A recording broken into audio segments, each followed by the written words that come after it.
আজানের পরে ও জামাতের আগে সালাত দেওয়া যাবে কিনা, ও দিলে কতটুকু সওয়াব আছে? সওয়াব তো অনেক আছে, দেওয়াও জায়েজ আছে। ফুকাহায়ে আহনাফগণ, মুতাখিরিনগণ একদিকে নিয়ম বলেছেন, যে নিয়মটা ফাতাওয়া আলমগিরিয়ার মধ্যেও আছে, রাদ্দুল মুখতারের মধ্যেও উল্লেখ রয়েছে, যেটাকে তাসবিব বলা হয়। কি বলা হয়? তাসবিব। আজান মানে হয় এলান। আজান কেন দেওয়া হয়? মানুষকে নামাজের দিকে ডাকা হয়, আহ্বান দেওয়া হয়।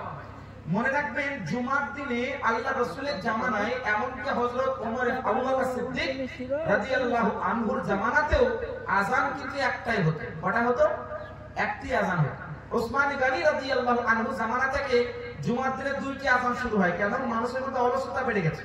মানুষের মধ্যে অলসতা বেড়ে যায়, যাতে বারবার মানুষকে আহ্বান করা হয়, তাই আজান কিন্তু বাড়ানো হলো। অনেক মানুষ বিদাত বিদাত করে বেড়ায় না বিভিন্ন কথায়, তাদেরকে তোমার জুম্মার দিনেও তো দুইটা আজান দাও, এটাও বিদাত। তোমরা রাখবে, বিদাত মানে এই নয় যেটা নতুন, বিদাত মানে ওটাই বিদাত যেটা হচ্ছে কোরআন হাদিস বিরোধী। ভালো কাজের জন্য যদি নতুন কাজ শুরু করা যায়, সেটা খারাপ নয়, ওটা ভালোই হয়। এটাও হাদিস, সহিহ মুসলিমের হাদিস, মুসনাদ ইমাম আহমদ বিন হাম্বলের মধ্যে আছে, আল মুজামুল আওসাত লিত-তাবরানির মধ্যে আছে। সেটা কি না, ভালো কাজের জন্য ভালো কথা প্রচলন করা নেকির কাজ। সহিহ মুসলিমে আছে, সুনান ইবনে মাজাহতেও আছে। মান সান্না ফিল ইসলাম সুন্নাতান হাসানাতান ফালাহু আজরুহা ওয়া আজরু মান আমিলা বিহা লা ইয়ানকুসু মিন উজুরিহিম শাই। বিষয়বস্তু হলো যে, মনে রাখবেন তাসবিব কেন দেওয়া হয়, কেন করা হয়? যাতে মানুষের মধ্যে অলসতা বেড়ে গেছে, তাদেরকে বারবার যাতে দাওয়াত দেওয়া হয় নামাজের জন্য। তো মুতাখিরিনগণ বলেন, আজান দেওয়ার পরে, জামাতের পূর্বে, আজানের পরে যে তাসবিব করা হয়, মানে আবার ডাকা হয়, এমনি ভাবে নামাজের জন্য এর থেকে ভালো নবীর উপরে সালাম করো, আসসালাতু ওয়াসসালামু আলাইকা ইয়া রাসূলুল্লাহ।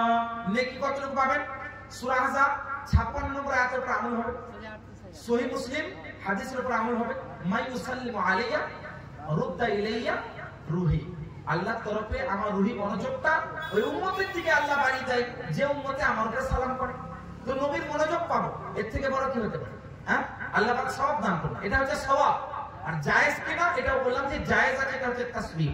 আজকের যুগে কিছু আহলে হাদিস, বিরাদার রাহুলের মতো ব্যক্তি, মুমতাজুলের মতো ব্যক্তি, যারা আজকে পশ্চিম বাংলার বুকে গাঁজাখুরি বক্তব্য দেয়, বাজারি বক্তব্য দেয়, যারা মানুষকে বিভ্রান্ত করে, ষড়যন্ত্র করে, ওই ব্যক্তিরা বলে যে আজানের পরে সালাত দেওয়া হারাম, বিদআত।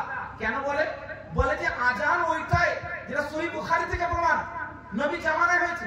আমরা, আরে বোকা, আরে বেটা শোন, তাসবিহ বা সালাতটা আজান নয়, এটা আজানের অংশ নয় বলছি না তো। আজান তো পার্টিকুলার আলাদা, আজান আগে হয়, সালাত বা পরে দেওয়া হয়। বিষয়বস্তু আজানের সঙ্গে এটাকে আমরা যুক্ত করি না।